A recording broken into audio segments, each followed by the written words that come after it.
In the wake of the weekend block party near JMU that got out of control, there are plans to have community groups meet to try to prevent a recurrence of the violence. There is a committee at JMU called the Campus Coalition on Alcohol Abuse. It is comprised of students, faculty, and staff and meets monthly. The committee has a specific focus on campus issues and the campus impact on the greater community of alcohol and other drugs. When the community meeting is planned, the Campus Coalition will likely be a part of it. And joining us now to discuss the SpringFest incident is Paige Hawkins, chairman of the Campus Coalition on Alcohol Abuse. Paige, thanks for joining us. Sure. Were you surprised by how SpringFest turned out? I think that we have strong education, prevention, outreach, and early intervention strategies in place. But we certainly know that no university is immune to an alcohol-related or an alcohol-fueled tragedy. So I think we will certainly continue our efforts to support the safety and health of our students. And this wasn't a JMU event? It was not. No. Okay. Now, what did you were aware of SpringFest in advance? We were. Okay. We had indication from students that the event was taking place. Okay. What did you do, what did the Campus Coalition on Alcohol Abuse do in advance to prepare for it?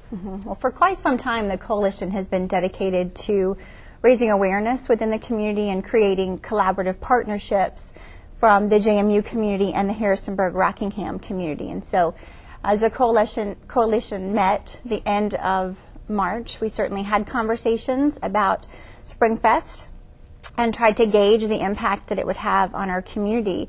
We engaged a number of community partners through the Harrisonburg Police Department, our own JMU Public Safety, students, peer education outreach organizations, and had many conversations around how we could collaborate.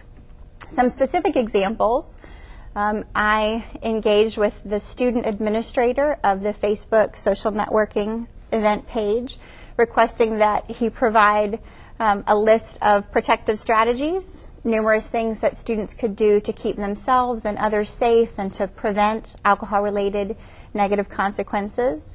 I also had conversations with the Harrisonburg Police Department's crime prevention coordinator to, again, identify opportunities for collaboration. And the coalition works very closely in liaison with the Strong Family Great Youth Coalition of Harrisonburg and Rockingham. And through that organization, we were able to provide saturation patrols, which is overtime funding that provides additional officers to be available during the weekend. So that was a specific law enforcement strategy. Okay.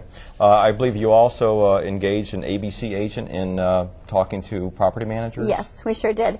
Our regional ABC agent is an active member of the Campus Coalition, and following our March meeting, he did engage various property owners. And I believe two property owner groups, Fox Hills and Forest Hills, is who he engaged. Yes, I believe that's correct. And Forest Hills was where this event took place. Does JMU try to put out info about the dangers of open parties?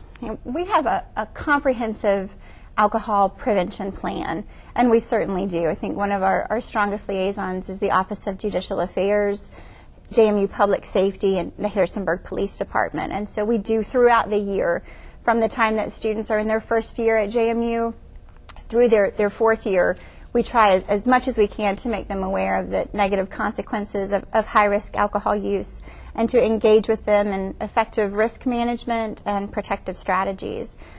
One example is that at the beginning of the year, every August, a large number of JMU and community officials come together to do door-to-door outreach when students are moving back into their off-campus apartment complexes.